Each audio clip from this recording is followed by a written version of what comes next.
Hello friends, welcome to my channel by Dimya Abi. Dini आङो गुबुन मोनसे video नोंथांमोननि सेराव लानानै फैदों।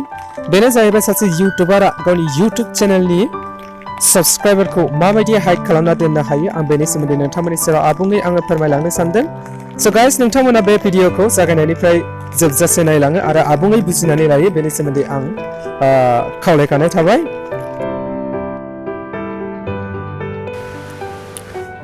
बिदिबा भिडिअखौ एसे आवगायलांदिनि।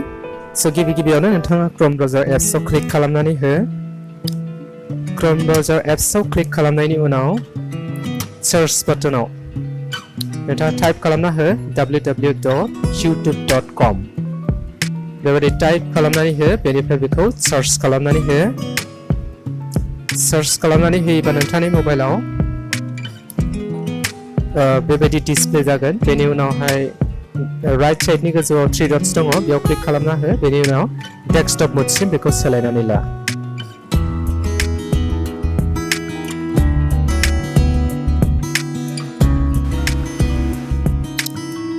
बेबायदिनो नोंथाङा डेस्कटप मोडसिम सोलायनानै लादो। आंबो सोलायनानै लाबाय। बेनि उनावहाय नोंथाङा बेखौ एसे जुम खालामनानै नायोब्ला नोंथाङा राइट साइडनि खनायाव नुबावगोन नोंथांनि चेनेलनि आइकन।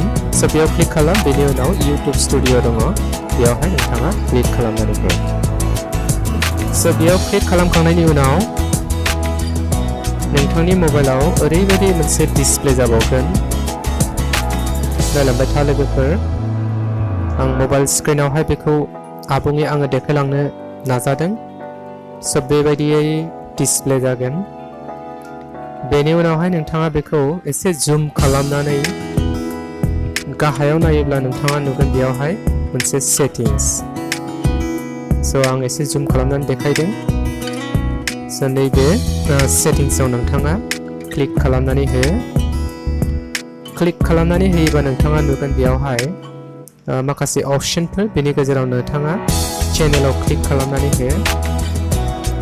सो आंबो बेयावहाय क्लिक खालामनानै होबाय। चेनेलाव क्लिक खालामनानै होनायनि उनाव बेयावहाय आरो गुबुन अपशनफोर फैलायगोन। सो नुदों नोंथाङा बेयाव गुबुन अपशनफोर। सो बेनि गेजेराव नोंथाङा एडभान्स सेटिंस होननाय मोनसे अपशन दङ। सो बेयावहाय नोंथाङा क्लिक खालामनानै होनांगोन। बेयावहाय क्लिक खालामखांनायनि उनाव नोंथाङा नुगोन बेयावहाय माखासे अपशनफोर। सो बे अपशनफोरखौ नोंथाङा जेखौबो दांनाङा, मात्र नोंथाङा साबस्क्राइबार काउन्ट होननाय मोनसे अपशन दङ।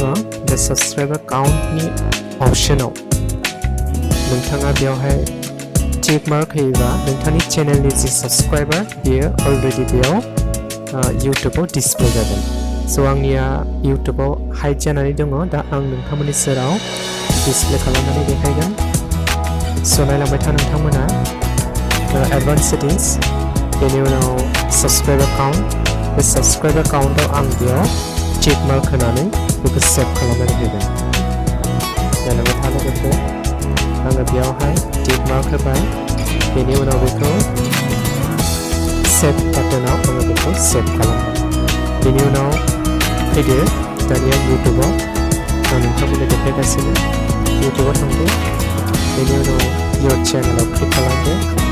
इयर चेनेलाव क्लिक खालामना नोंथांनि जि इउटुबनि साबस्क्राइबार बे अलरेडि बेयाव डिसप्ले जागोन।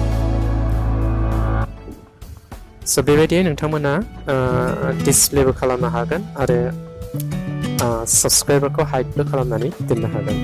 दा आङो फिन हाइड खालामफिननोसै। नायलांबाय था लोगोफोर,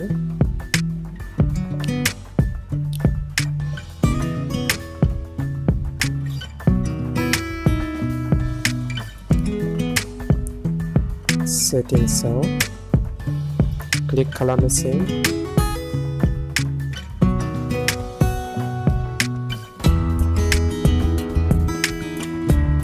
सेटिंसआव क्लिक खालामनायनि उनाव चेनेल, एडभान्स, साबस्क्राइबार काउन्ट बेखौ आङो रिमुभ खालामनानै होफिननोसै।